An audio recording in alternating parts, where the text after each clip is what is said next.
right, everyone. My name is Erica Neal with Infinity Investment Strategies. We are your go-to for infinite banking in the world of real estate investing and business operations. So today, our monthly member spotlight, this is April of 2024. We are honored to have Mike Henzgen with us. Thank you so much, Mike. I'm glad that you were able to join me today, and we'll dive a little bit deeper into you and your business and your background. But like I said, I'm so grateful that we get to interview you. I think we've known each other, and you've been my client for a few years now.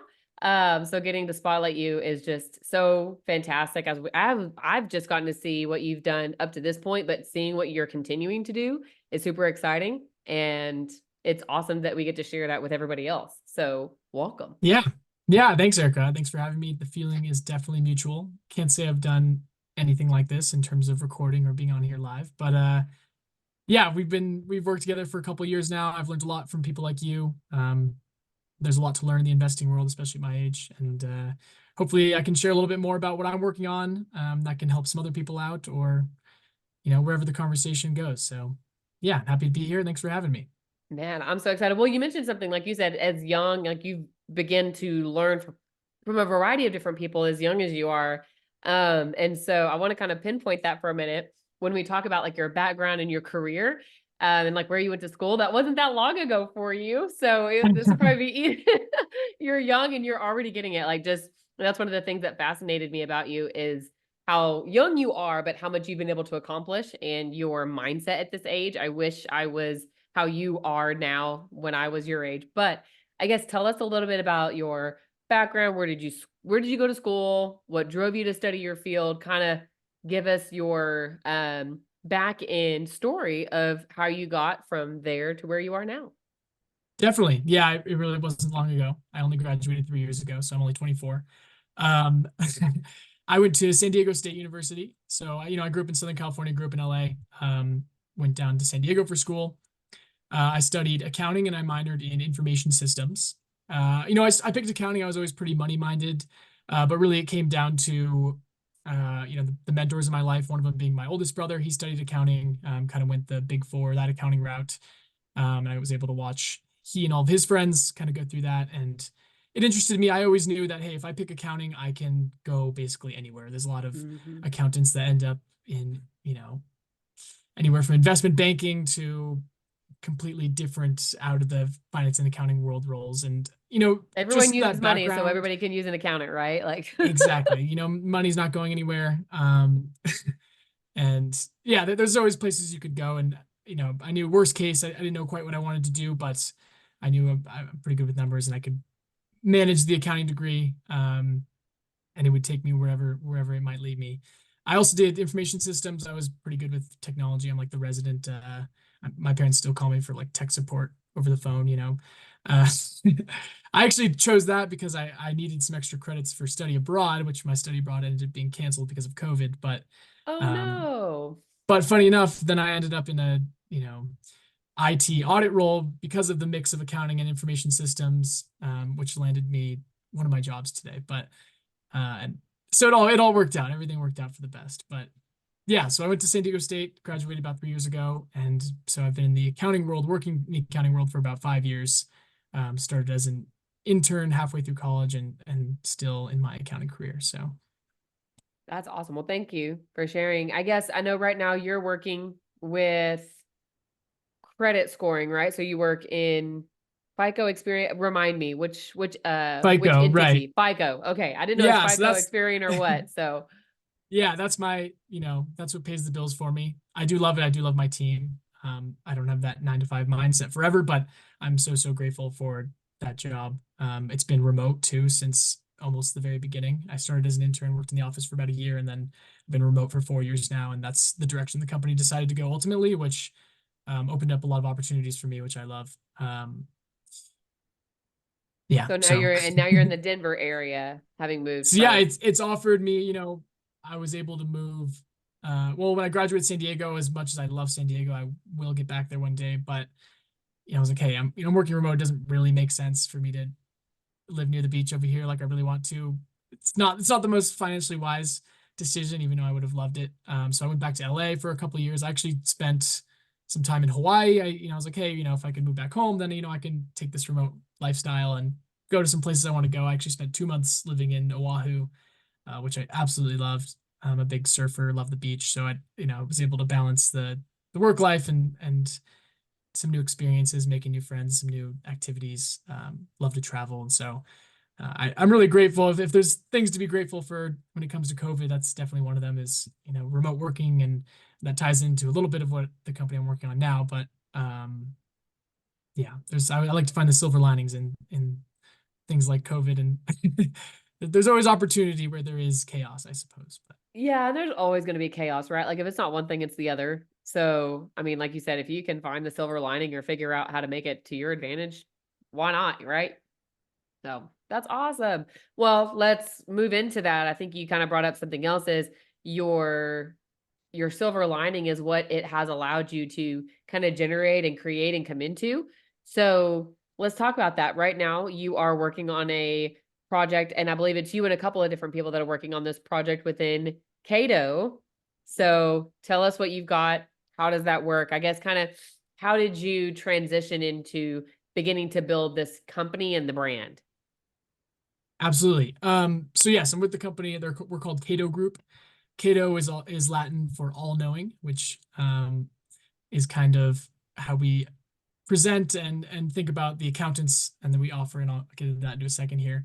Um, so yeah, I actually, this is with a couple of friends of mine. They're actually my oldest brother's friends. So going back to he being my mentor, he actually ended up moving away from California. I stole all of his friends. They were a lot of like-minded individuals in their 30s, and I kind of connected with You them a lot in inherited, terms you of didn't steal them. You had to I, bring well, them in, right? they say they prefer me over him now. It's okay. But um yeah, I really connected with them. I mean, they were well into their careers. They had a lot of ambition, and this particular opportunity came to me when I was, connecting with one of them, and I was like, "Hey, I love this idea. How can I help? How can I get in on it?" So luckily, just the three of us still working on it now, along with the people we've hired, which I can get into now. So basically, what the Yeah. company does is we help companies in the U.S. here supplement their accounting team, with qualified, experienced professionals that are based overseas. Specifically, our accountants come from Sri Lanka, but it's kind of more of a niche area of offshoring.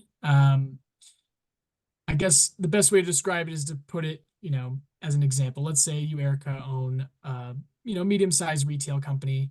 You're not one of those giant companies. You don't have established all over the world. It's not as easily to directly hire Mhm. the cheaper but quality labor based overseas. Um, and there's a lot of companies that will allow you to outsource individual portions of your accounting team, maybe to a pod of workers or kind of accounting firm style where there's employees that you're bringing on that are doing the work for you, but they're also working across multiple companies. So, where we fit in and all of that is basically, let's say your company, Erica, needs just one staff accountant, just one accounts payable accountant. These kind of lower, I'd say entry level accounting positions. We do all the way up to senior level, but it can be pretty challenging to find good talent here in the United States these days, more on the work ethic and motivation side, which Yeah. I guess I'll apologize on behalf of my generation because I think we're responsible for a lot of that. Um, and it's just been a good solution of being able to place these really qualified, really talented, really hardworking individuals directly into companies in the US. They work exclusively for these companies. They're able, they do their work remotely. There's some crossover in time zone based on where you are in the US.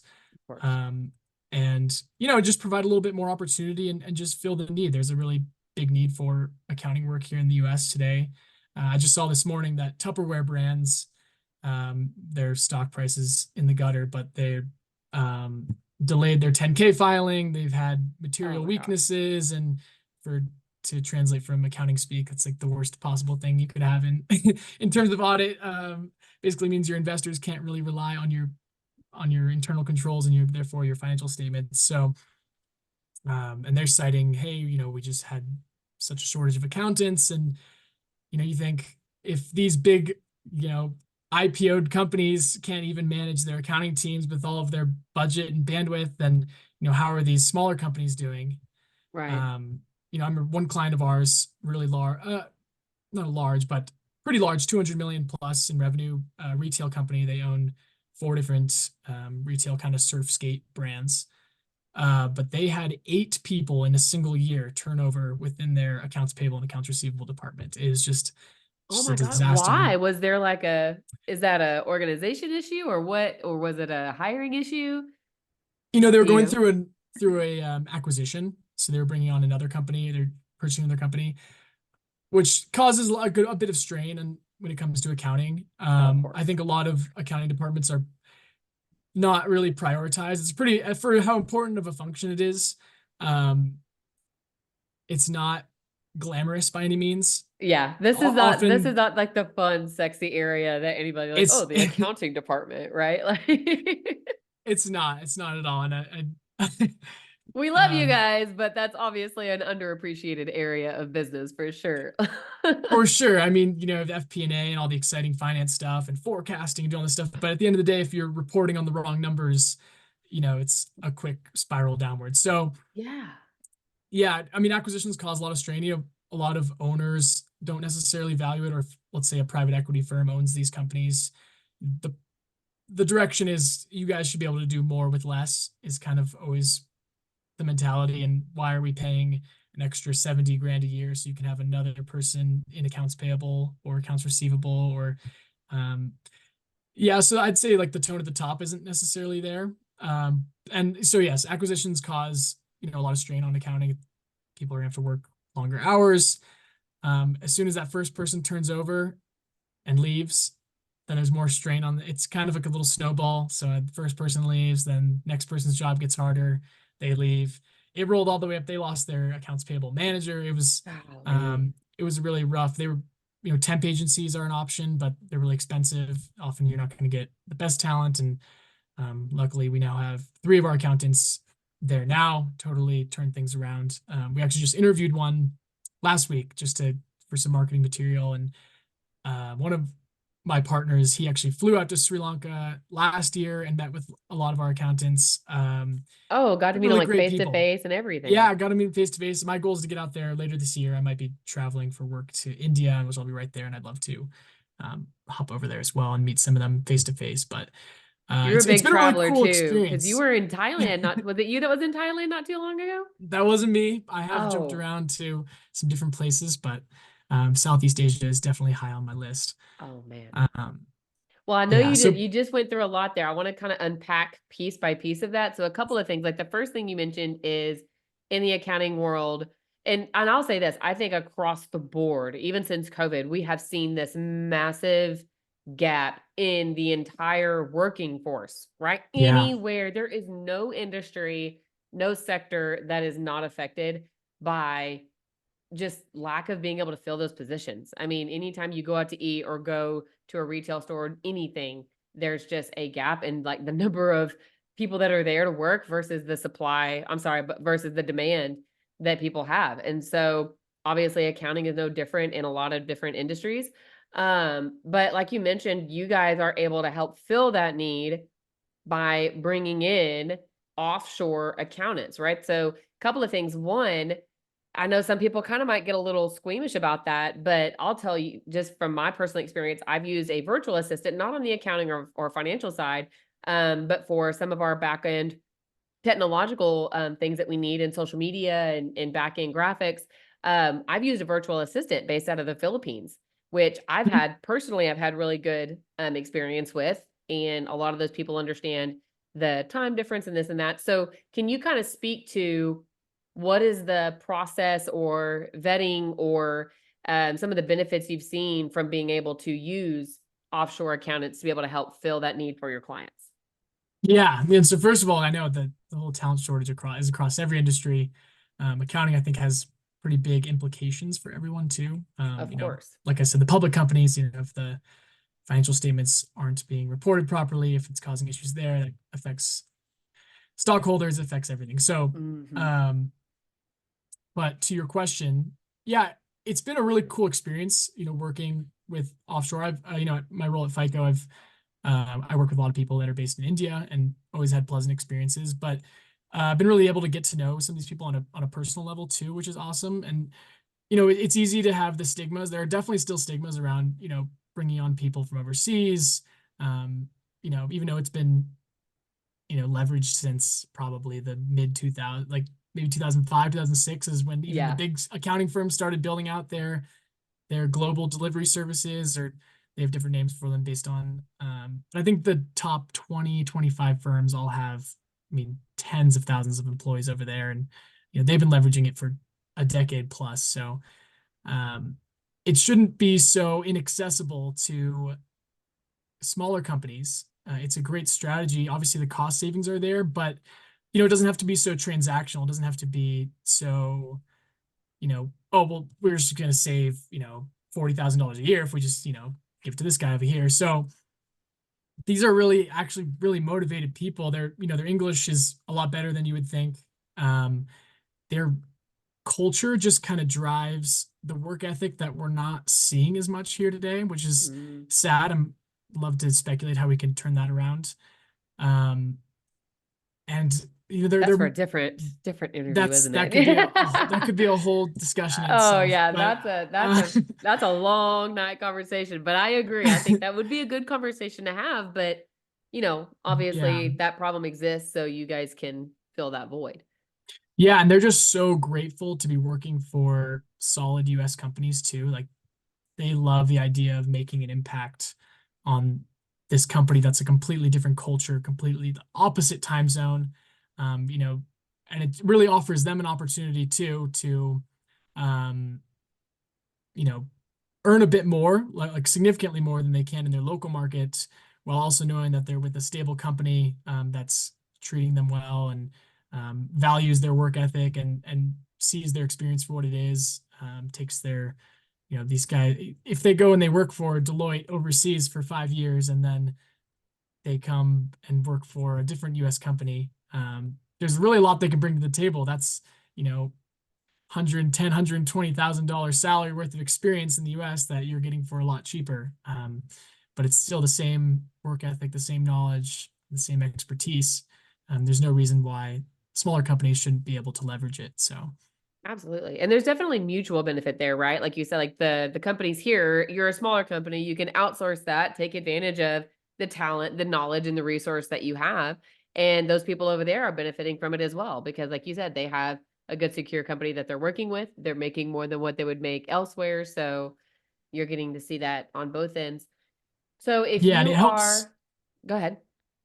Thanks. I was going to give a little more context on kind of how we work. So Yeah. I know I get lost in the accounting weeds and things get a little foggy. So yeah, it's good to be, it feels good to be kind of in a middleman role too, where we're helping, our professional resources that are based overseas, but we also know we're helping out these companies a lot, especially smaller companies where they don't necessarily have the budget to bring on multiple people in the same accounting role to, prevent fraud and do a bunch of different things that are pretty important in the accounting world. And so kind of the way we play as middleman there is, company comes to us, they say, hey, we need a staff accountant, senior accountant, APAR. We say, okay, we have a guy based on site in Sri Lanka. That's part of our team. He interviews them in person, gathers resumes. He's really well connected over there. He comes reaches out to us. We interview these people. We have kind of have a almost floating bench of really stellar accountants. And we just, understand what the company's needs are. Depending on what industry they're in, they probably want some pretty similar accounting experience, even though accounting is pretty consistent across different industries. But it always helps when, if if you worked with a retail company, it's going to be pretty easy to jump to a different retail company, for example. Right. Um, so we just kind of understand what the company's needs are and which one of our accountants might fit their role best. From there, we'll conduct some interviews, do some double checking, and work with the company aligned with their security standards. That's another huge area where people get concerned. Of course. There's a lot of horror stories out there, and I get it. People they go hire someone through Upwork or something, and they find out that that person was passing it on to somebody else who's doing, and there's a whole nest of issues that can arise. So, let's say the company said, hey, we'd rather send them the laptop, great, or we do. Let's figure out what all your security protocols are. Let's make sure those fit. And so we go from there. We try to, within, figuring out who best fits this company, and, onboarding slash, contract start date, probably a couple weeks, 3-4 weeks before Oh, it's up and running, wow. which is a lot shorter than the typical hiring cycle, I would say, in the US.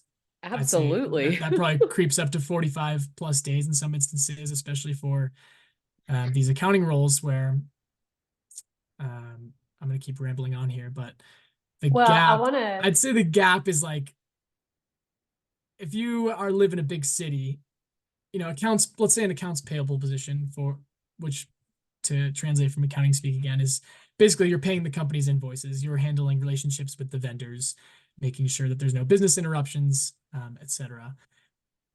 That's for a company, for the stakeholders who are pushing the tone at the top, that's really only worth, $65,000 a year at most. And for someone who's being asked to report to an office and live in a bigger city, and $65,000 a year isn't a whole lot to live off anymore. And there's right. kind of that gap, in terms of the talent of the applicants, and, people realizing, hey, actually this job isn't going to work out. So, maybe you spend all this time, money, and energy onboarding somebody who then leaves 3 months later, and then you're back at square one.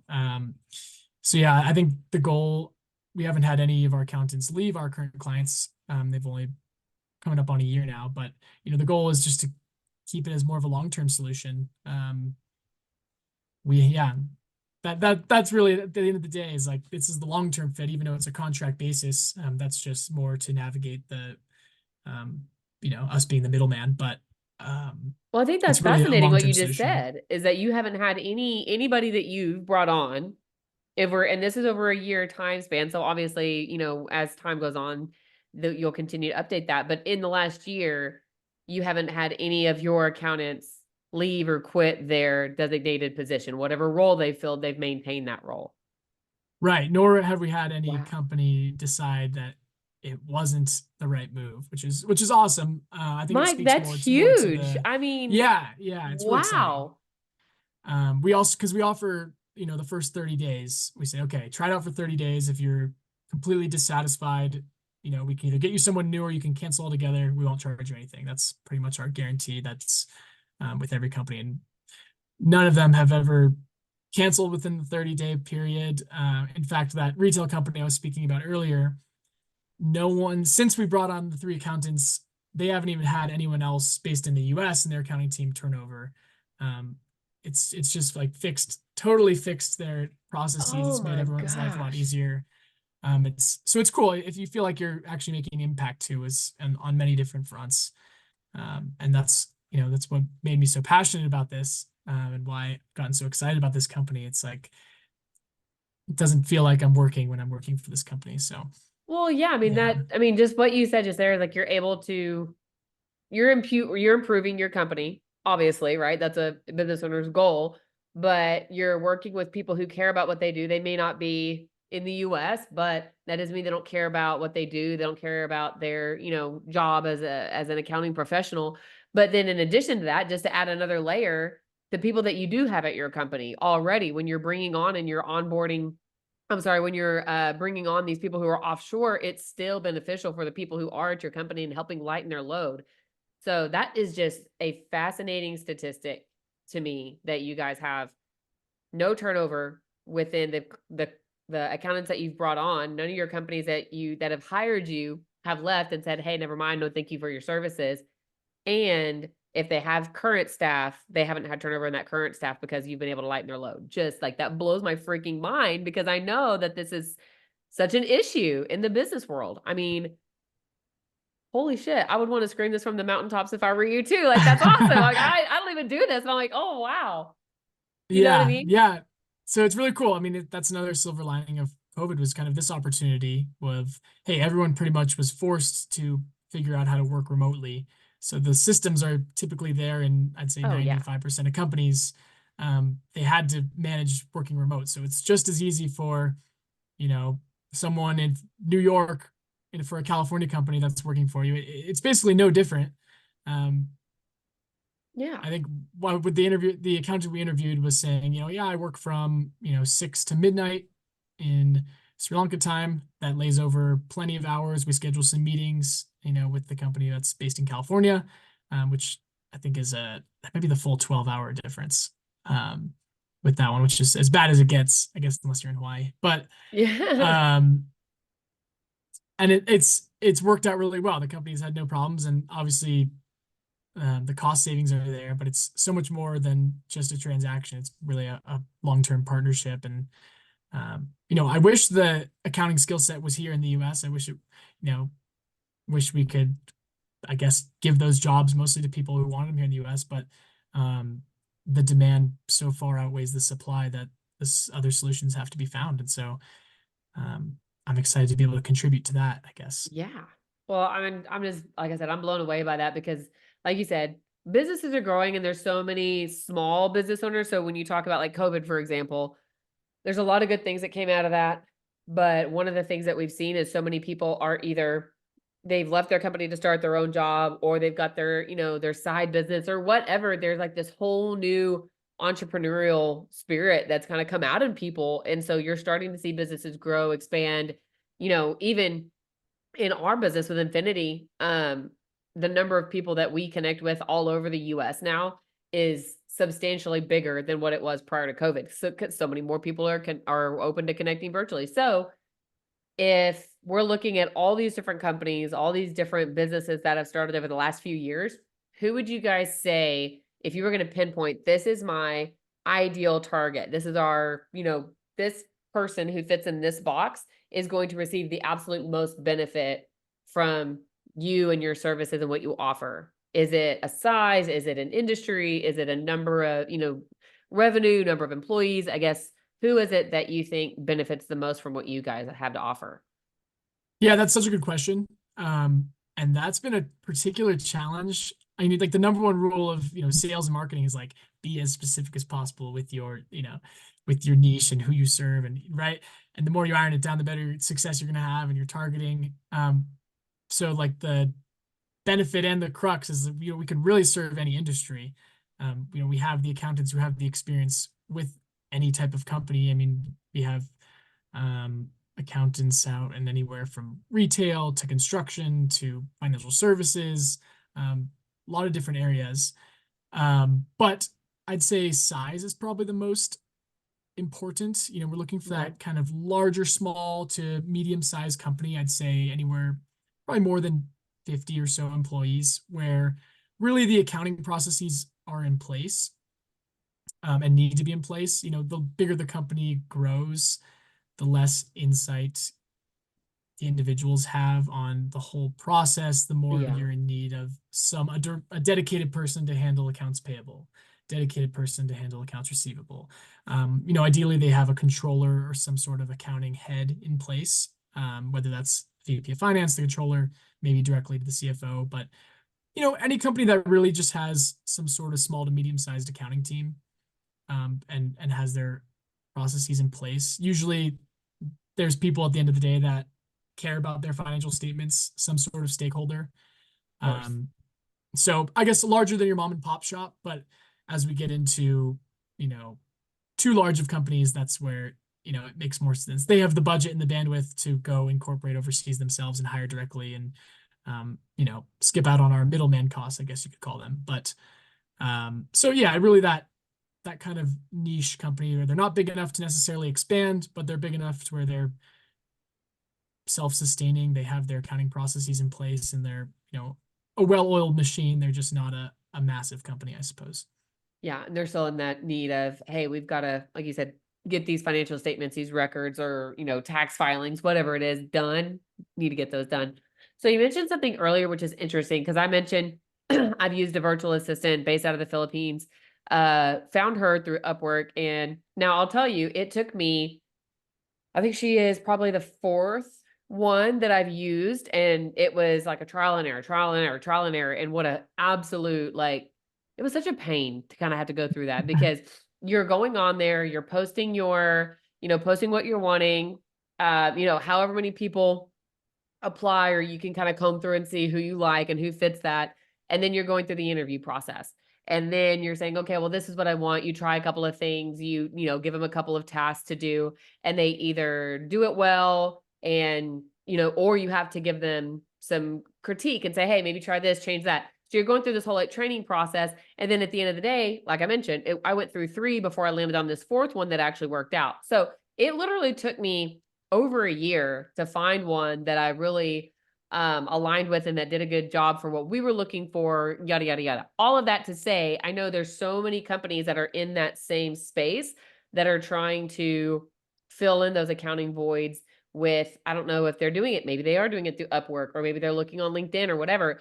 But I guess, can you kind of speak to the load that you guys take on so that these companies don't have to? I know you briefly touched on it, maybe go in a little bit more detail on, you're interviewing these people. They're already trained, educated in accounting specifically. They might just need a little bit of guidance on what that company does. How do you make it easier for people to find, train, and onboard these accountants on these offshore programs? How do you make it simplistic for the business owner to do that instead of them having to go through all of that work themselves? Sure. Yeah. So first off, your experience with the VA in the Philippines, it's like on a smaller scale, what all these companies have to go through is Right. people turnover and turnover and turnover. And it ends up being a lot more headache than, being able to find the right person right off the bat. So like I mentioned, we do have our partner on site over in Sri Lanka. And so a little more background on Sri Lanka. They have 12 universities there with accounting as a major.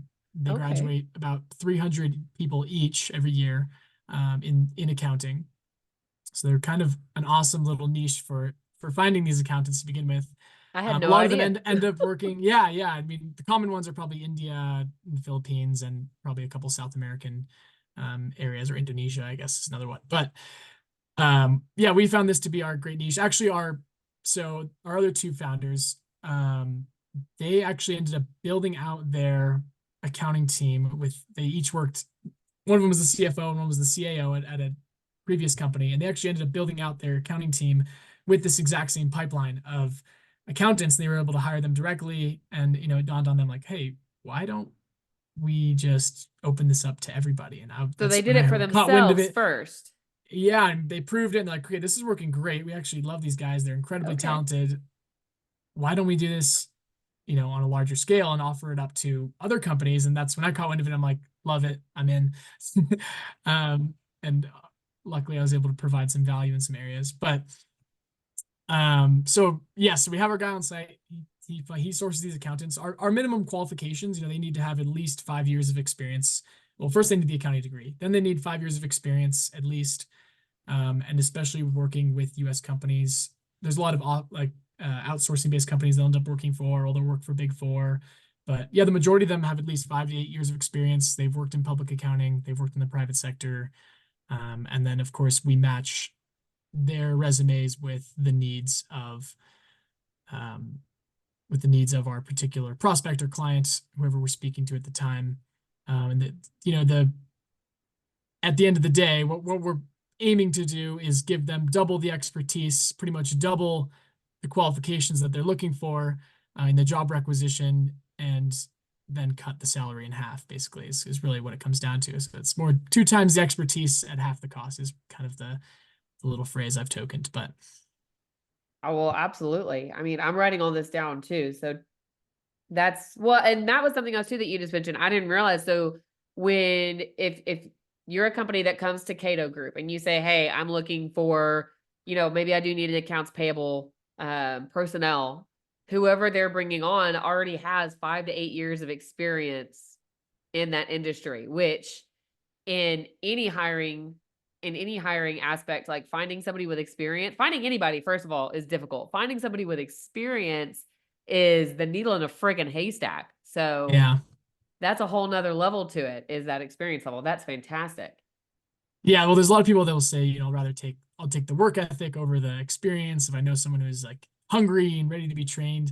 And it's both. You're getting the experience and someone who you're going to find is way more motivated, way more excited to work for you than you would ever think possible.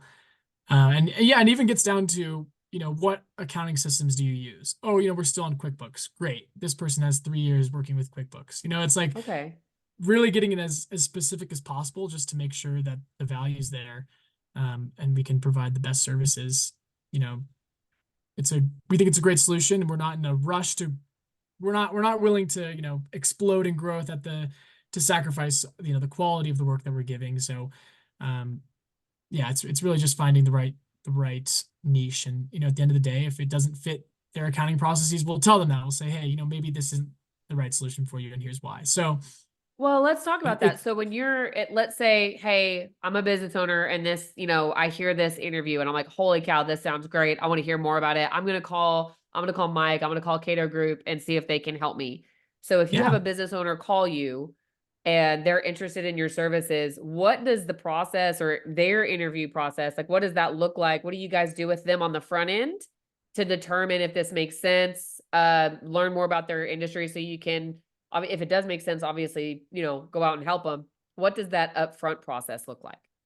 Yeah, that's a good question. It moves as quickly or as slowly as the company, would like, I suppose. But, at first they need to learn more about exactly how their company fits into the industry, what their accounting team looks like, where the bottlenecks really are, Okay, so what you are the guys can help issues? identify Because that. yeah, usually we can help identify that pretty quick.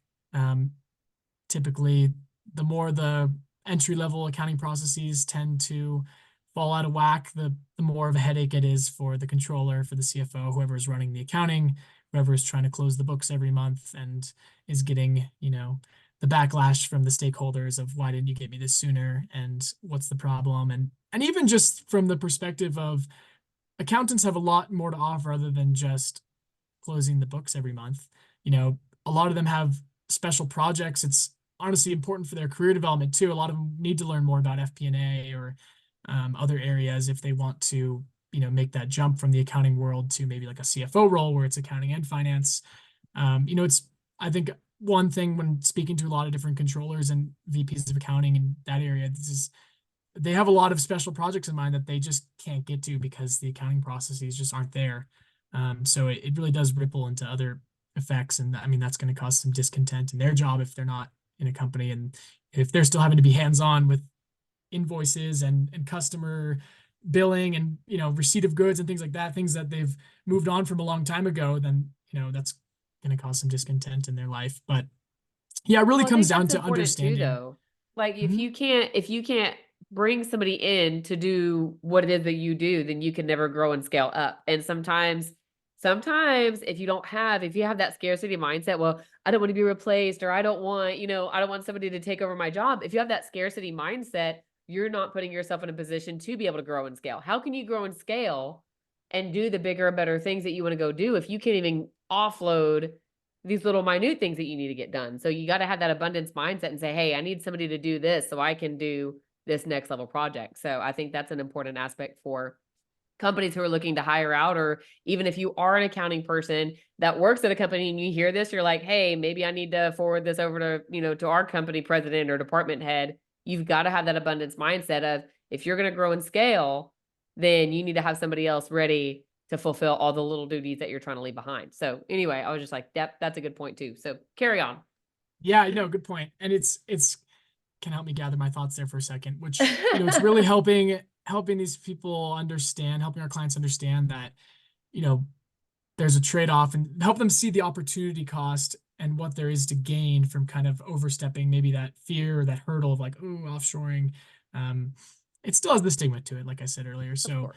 just kind of, yeah, seeing the opportunity cost, seeing like, okay, well, actually, what can that give back to your company if those systems are in place? If you're spending that extra, 30, $40,000 a year on that other role. And then on the flip side, even like the scarier side of it is, let's say you only have one person handling all the invoices for your company and handling all the cash disbursements and things like that. Like, I'm an auditor, so that's a red flag in my head. And I'm always thinking from like a fraud perspective, but you know, as much as you trust your this, as much as you trust your employees, there is if the opportunity is there, that's one of the the fraud triangle, as they call it. That's one of the corners of it, is the opportunity. So let's say you have one person that's handling all of your accounts payable processes.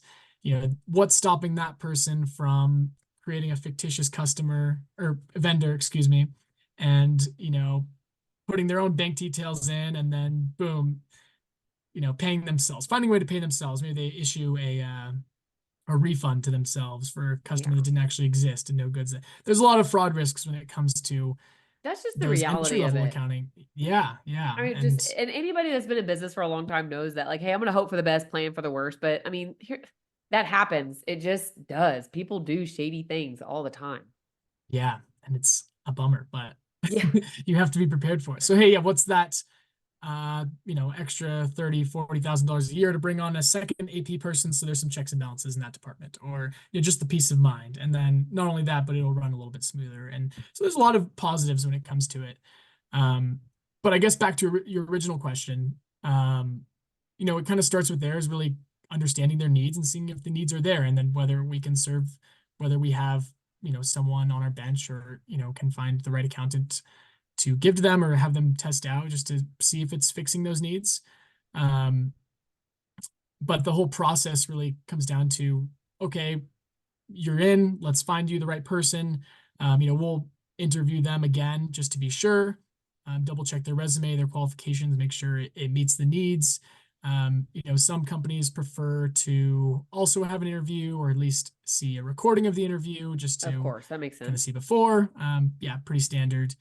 And then from there, we work through the onboarding process, pick a start date, and then pretty much do all the other work for onboarding and security standards alignment, getting the laptop set up and everything in the background, so that contract day one, things are up and running. They're So you're a ready part of that whole to. process, helping them get technology, computer, Mhm. software, everything. Oh, wow.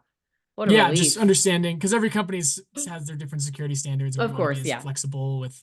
And I'm in the IT world, of course, as well. So always interesting to learn more. So Ah, yeah. man, jack of many trades. That's super cool. Well, hey, let's start to wrap up. I could bend your ear on this forever. So I'm really, you've told me about this before, and I know we talked about it a little bit, but we didn't get to go into this much detail. So, I'm fascinated at all the little pieces that I haven't got to hear about, like the pure value add that you guys have been able to structure with something, as it's important, but some people don't consider the importance of accounting. The value add that you guys are bringing to this space is it's huge. It's really, I think you guys are gonna really see that come across many companies, but also so many more companies are gonna start to see value on that. So I'm excited for you. With these last few minutes, I wanted to kind of bring it. We've been talking about Cayto. This is great and wonderful. Let's bring it back Yeah, down yeah. to Mike. And that's the point, right? Like we wanted to get into that, and I'm so thankful for sharing. And if you are wanting to get in touch with Mike or learn more about Cayto, I am going to also be sharing their contact information. Mike, where do you guys have? I'm assuming you guys have a website for Cayto. Where can they go to see you guys online? And then I'll share the rest of the contact information. In the links that I'll be sending out. Yeah, we do have a website, caytogroup.com. The best way to reach out to me is probably going to be LinkedIn. I'm on there all the time. I've assumed the role of content creator and marketer, and doing some sales on there too. You're So, doing great. so I'm all over the And place on Cayto there. is I'm in there. Cayto. Yes, Okay, yes. All perfect. knowing. I didn't know that. That's really cool. Yeah. Very clever. But yeah, of course, anyone can reach out to me. I'm happy to answer any more questions. And um, I know I get excited to talk about this, so we can jump into some other stuff with the time we have left. But anything Yeah, else just you? a little bit of time left. Wanted to kind of hear from you. Just we've talked about your background, your experience, what you guys are doing now, and the company that you have built, but what you're continuing to build out. So in your space right now, what would you say? I know you're so young and you have done so much and lived and had all these wonderful experiences in your short timeline. But over the last 5 years, I know I'll tell you, I remember when I graduated from school and I was getting into the workforce, I feel like, high school to college is one thing. You kind of start to live on your own, have one set of experiences and beliefs. But coming out of college and going into like adult life is getting hit in the face with the reality stick. So, what new belief, behaviors, and or habits have you adopted over the last 5 years that have impacted you in the most positive way?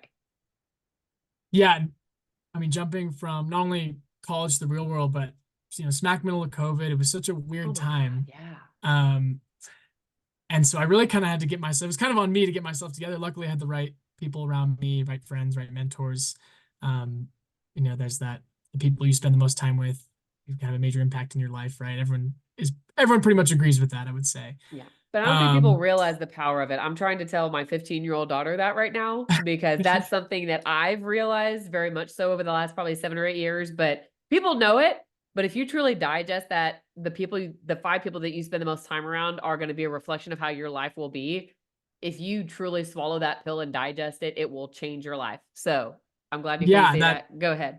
that's a good segue into what I'm getting into. And side note, everyone no, there's very few people that'll disagree with that, but at the same time, very few people will take action on it either. So, um, Yeah. but morning routine's really important for me. I get up early. Okay. I walk to and from the gym to get a good workout in. I sauna, then I cold shower, and then I get my coffee and I sit down for work. So that's like number one, the good morning routine, get my day started, make your bed, all that stuff. Kind of sets the tone for the day. But more importantly, the night before, I plan out the day to way too much detail, to almost an impossible schedule because I was always a really bad procrastinator. And I heard this, I think it's called Parkinson's Law. I heard this one time, and it was basically tasks take the amount of time that you have to complete them. And that was always Yep. very true for me. I was going to study the night before and no earlier. I was going to complete that assignment or that essay the night before and no earlier. So I started, I'm like, you know what? Forget the to-do list because that's not actually holding me to anything. Um, I just pull out a Word document. I'm like, okay, from this time to this time, I'm gonna do this time, and just block out the entire day. And that's So that actually works for even you. works so well. Even if it's like a little game to see how well I can keep track with it, and it's almost impossible to keep track with it. Things are gonna arise, people are gonna message me, problems are gonna happen, and that's fine. But even if I only complete 70% of that list, I've had a pretty awesome productive day. So that's been really good for me. On top of all that, like I'm really hyper aware. My friends make fun of me, but about like the foods I eat, uh, paying attention of like what foods make me feel energized, what make me feel tired, sluggish, unmotivated. If I start my day with a donut, it's not going to be a productive day. I realize that. So I've actually cut out sugar I haven't had any sugar this year. That was like a thing I started this year, Oh, how's that been which is going? Did you it's have been bad tough. withdrawals? No, I don't have any bad withdrawals, but I mean, you get enough sugar in different fruits and stuff. But I always found myself just like, why did I eat that cake? I really didn't. It wasn't that good. It wasn't that good. It was good, but like, was it that good for me wanting I to know take what a you mean. nap? And Like you're I like, work it probably up not, in you my know? head. I'm like, oh, that's gonna be so good. And then I eat it. I'm like, I hate everything about it. Yeah. Yeah, It's within minutes, I'm like, go to bed, right? So, yeah. and then on the topic of like energy, um, yeah, it's been a lot of like, it's hard too. Like my early 20s, a lot of friends, a lot of social activities. I do a lot of things. I love, I yes, say yes to a lot of different things, whether it's pulling me away from what I really need to be doing or not. But just trying to pay attention of like, what things give you energy, what things take away energy, not just food, but activities. Like if you and me, Erica, go sit down for a coffee and we talk for 3 hours, I'm going to leave more energized than I showed up. That's just kind of how I am. And I understand like what excites me and what, gets me pumped and the things I like doing. And then there's some other activities where I'll be there for 30 minutes and I just feel absolutely drained afterwards. Oh my gosh. Yeah. And it kind of speaks to, there's a lot of people who go through their 9 to 5 day every day like that and work for 40, 50 years. It's really kind of a bummer that, you're going to spend that much time in your life on something that's like totally draining you, you're not enjoying. And it's just something I've kind of recognized, luckily, really early, and thanks to a lot of Very early. awesome older people in my life, people like you, Erica, and I spoke a lot about my older brother's friends, and yeah, just people have kind of made me realize that and try to fix that as early as possible, and just be involved in things that I like doing, and I'm young enough to take risks, and so Yeah. I love that that's you consider me the wise old lady in your life. I just am so I take that as a compliment. I really not old, not old. But no, it's so funny that you mentioned the energy thing because I was just talking to my husband about this over the last couple of weeks. I was listening to a book. I don't remember which one it was. I think it was The 6 Habits of Growth. I'm a huge Brandon Burchard fan. Like, I love listening to him. In his book, I think it was him. I may be misquoting this, but he talked about doing an energy audit. And that was something that Yeah. really spoke to me because I know what you mean. There's times that I can spend, 3 hours. Like you said, like after this conversation, like there's a spin class later on this afternoon. So I'm gonna go like, hit it and be excited and fun. But then there's other times where if I go do something, if I have to, I don't know, look at my computer for like 45 minutes straight, I'm gonna just be like, oh, bogged down. And unfortunately, there's times in our life that we can control that and other times we can't. But whenever For we're sure. going through the day and if there's people we're talking to or things that we're doing that don't give us that spark, that don't give us that motivation there after we're done with that conversation or that task, that we're ready to move on to the next thing, then we really need to be aware of that. And anyway, they talk a little, look it up. It's called an energy audit. You have to be very cognizant of what's going on, and it takes several weeks to do it. But it's so funny that you say that because I was just talking to my husband over the last probably three weeks or so, maybe 4 weeks. I've been doing my own personal energy audit, and when you're done with that audit, you have to acknowledge, like, okay, is this something that I'm going to keep or not? And so I think it's Mhm. very, very powerful what you just mentioned. And a lot of people, like you said before, they'll acknowledge it, but they may not take action behind it. So And it's not easy, it's not easy. But you're if it was gonna easy, then figure out everybody like, would do hey, it. exactly. And it's, maybe you figure out that, hey, there's a particular person in my life that I need to cut out, and that's not easy, right? Maybe they don't meet that people you spend the most time with criteria, and you Hmm. want to make a change there. And yeah, none of this is easy. Getting in the cold water is not easy. Okay, you said that, and I'm I like, saw I'm your out. reaction on that. So, I am not. I would tell yeah, I so read I'm a big book person and I read the book F Your Feelings, right? And he talks about your lizard brain and one of the first things he does is take a cold shower in the morning because he's like, if I can get through that, I can get through anything. And I'm like, that sounds great and wonderful, but I cannot physically or mentally get through that. I can't I'm not a cold shower person. And it probably is in my head, but oh, I know I've heard the benefits mentally and physically about, ice baths and cold showers, and I'm just not on that train, but I appreciate people who are. I'm happy for you. yeah, no, it's I won't pretend that it's fun. Um, Oh, but sounds awful um just thinking about it. yeah, it's kind of like the David Goggins mentality. He's obviously a Yes. big name these days, but it's like just keep making yourself do harder things. Like I hate making cold calls, but I do it every day just to, Yeah. you know, get that controller, the CFO on the phone. And it's never fun. It never gets easier. But No. I know I'll be more disappointed in myself at the end of the day that I didn't do it than if someone were to scream at me on the phone for calling them, then I would still rather that than face myself at the end of the day and know that I didn't do it. So Yeah. it's been a Well, whole like self-development journey oh, over the couple years, I absolutely. guess, since I've been out of college. But I like to Starting think your I'm own on the right business will do track. that to So you. yeah, learn so much and you put your hands on in a lot of different areas. Um, if we want to get into like books and podcasts real quick, I do have a couple of recommendations. Oh, please. I'm going to write these down. And of course, I'll put a list of them once I send out the link as well. So, what books and or podcasts do you recommend?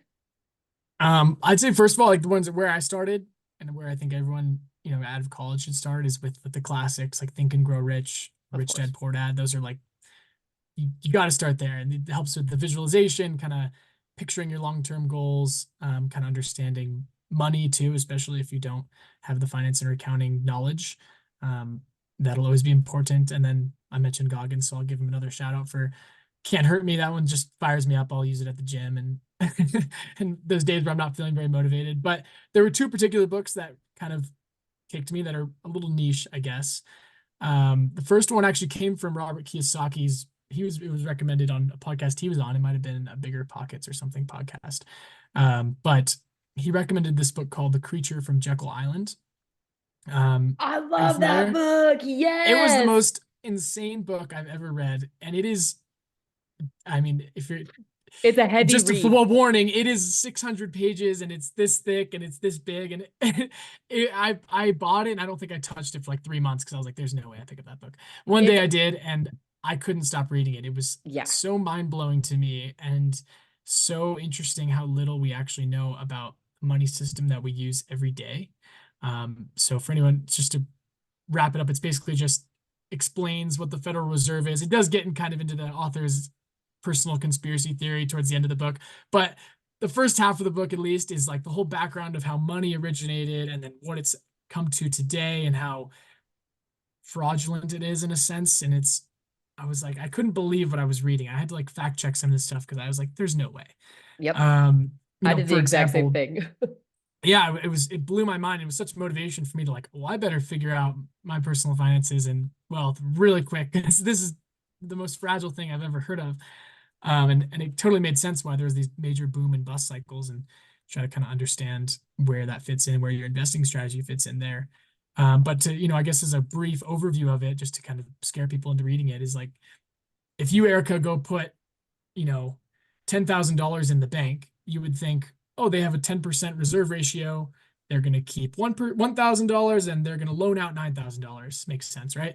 No, they keep all $10,000. They create $90,000 out of thin air and they loan that out. And then they don't actually care if the principal ever gets returned. They only care about the interest income that shows up on their balance sheets. And it was just like what? Like, no wonder if we have all these defaults, like things are going to crumble. And that's now I'm terrified about the commercial office space industry in that area. And if there's ripple into a bunch of defaults and banks fail, then we're going to probably be back to 2008 all over again. So that was just so mind-blowing. I couldn't recommend that book more.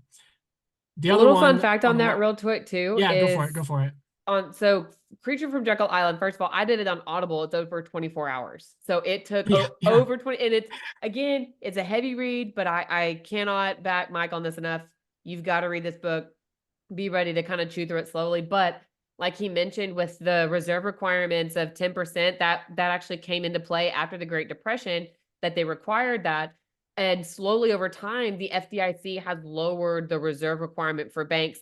Fun fact, March 14th of 2020, the Federal Reserve lowered the reserve requirements for banks to 0%. You're kidding. 0. It is I on don't the think I even knew that. FDIC website. Yes. Banks are required to have a minimum of 0% reserves on hand. So, Mike, to your point, for them being able to receive 10,000 and loan out 90, right? And they go into all of that and how they do that in the book, Creature from Jekyll Island. But now they are able to loan out 100% of every deposit that's brought in. So if we thought it was bad back then, imagine and look at the inflation rate that we've seen over the last few years. Again, March 14th of 2020, the FDIC, and I'll put a link to it in the entirety of the message that I send out. But there's a link, FDIC website. Major banks have their reserve requirements lowered to 0%. So it's even worse than what it was 10 years ago. So that's terrifying. There you I go. did not know that. Great. So we're even better shape than we thought. Yeah. Well, let's switch on a lighter note. This other book I really liked. I've always had like a kind of a global mindset. Like I said, I like to travel. But people should be open to. There's a lot of people that will complain about different problems. That the government does this state does that, and I think people need to be more open-minded to just the whole world. It kind of ties in with, of course, the company I'm working with, and how we're connecting people across the world from a workforce standpoint, but even just like a living standpoint. It's a lot easier it's almost just as hard to move from California to Florida as it is to move to Europe, or Yeah. So it just kind of opened my mind of it. The book is called Nomad Capitalist. It's by this guy named Andrew Henderson.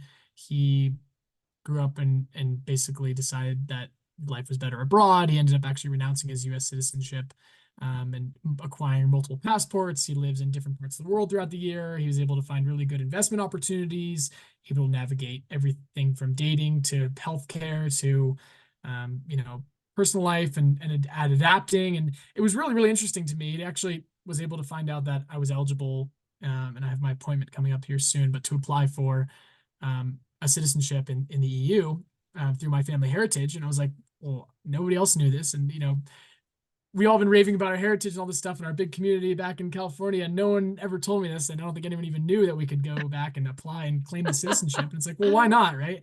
Yeah. If you're willing to diversify your portfolio and, make all these precautions, but at the end of the day, if you're tied down to one country and there's nowhere else you can go, you only have also have so much control there too. So it's almost like an insurance policy for myself too.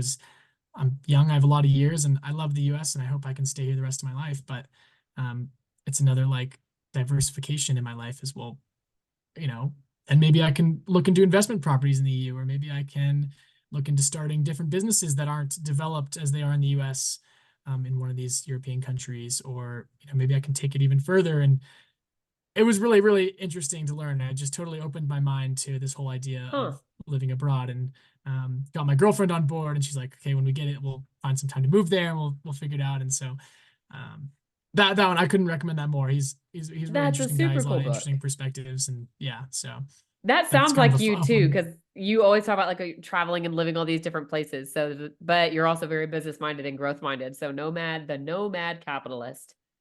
That's Yeah, and there's cool. really weird investment opportunities. There's so many niche investment opportunities even here in the U.S. I know you had the gentleman on talking about oil and gas investing, Hmm. and then you and I have talked about crypto mining investments and all this other Ooh, I stuff. And it's love like it. there, there's like so many things you can go, but think about how much growth and explosion the U.S. has had over the last century or so, and there's a lot of, just like different real estate markets in the US, boom and bust and grow in this, like I don't know, the Boise's of 2020, for example. Maybe, I've listened to podcasts of this guy too, and he's like, well, actually, maybe you should look into this country, or like, well, let's look at the country of Georgia's growth over the last 10 years and this returns. And it's like, you totally don't even think beyond the borders. And there's actually a ton of opportunity out there. Um, if you're willing to put in the work into the research. And I love to travel, so I might as well just go check it out myself. But Yeah. And then all your um, travel expenses are a business write off. Just throwing that out that's there. right. Speaking of accounting, tax write Even offs, right? even better, yes. Even better. No, and here's the thing, like our world is so small now. Think about that, right? Like Exactly, it's exactly. so small. We are in such a unique time that our parents, grandparents, like all the generations before us did not have the ability to do what we can do today, not just from a physical standpoint to be able to travel. Obviously, we could get on a plane or boat or whatever, but to be able to connect virtually with somebody who's working in Sri Lanka to do our accounting work, or I mean, and I'll tell you right now, so I know a lady that lived, she was a military spouse. Her husband was stationed over in Europe. She actually lived in London for several years and was buying up and doing a ton of real estate investing in the States, like bought multiple multifamily Mm, properties and was doing that from the EU. And so there's no reason that vice versa. There's another guy named Yoshi that actually does a lot of international development and, purchasing. So the world is small. Why not just take advantage of it? You don't have to be within this one little world or within this one little country. Like you can do it all over the world. So I love that mindset. 100%. And Yes. unlimited knowledge at your fingertips if you find the right way to vet it out, of course. But um, yeah, That's it's awesome. exciting. There's a lot of, I don't know where the next year is going to take me even, but there's a lot of exciting stuff. I keep my ears open, and um, there's a lot of different ways to Yeah. invest. Yeah. So And I like your little plug for insurance too, by the way. And just kind of point this out. Mike is 24 years old, not married, no kids, still an IBC client. So I just want to throw that out there. Like he gets it. So you've done yeah, I well, love your forward thinking mindset. You've done, again, if I had been who you are at the age you are, if I had been that myself, like I can't even imagine where I would be now. So I'm just so, so, so excited to continue to hang out with you, talk with you, work with you, and see everything that happens for you in the future because holy crap, man, like this is gonna be a big ride for you. You're gonna do great things. And if you you have haven't to met Mike give yet, please make sure you do. you have to give yourself some credit too. You've done really awesome for yourself. Same with David, your business partner. Um, I connected with you guys really quickly. We met at, was it the Rod Cleef one Yep, in it was Orlando, in the real estate Orlando, wasn't investing it? conference. Yeah, yeah. Yep. A buddy had just invited me and gave me a ticket, and I was like, sure, I'll show up. And I ended up getting way more out of connecting with people like you, and learning more about the infinite banking concept. I think is awesome. That was like right around the time I just finished the Creature of Jekyll Island. I was like, no faith in the banking system. And then you're like, hey, do you want to have a follow-up call from the conference? I'm like, sure, love talking to you guys. And you were asking me all these questions, and I like in the presentation I remember, and I was like I had the answers for you, and you're like, no one even knows these things. Why do you know this stuff? Yeah. I'm like, because this is like top of mind for me right now.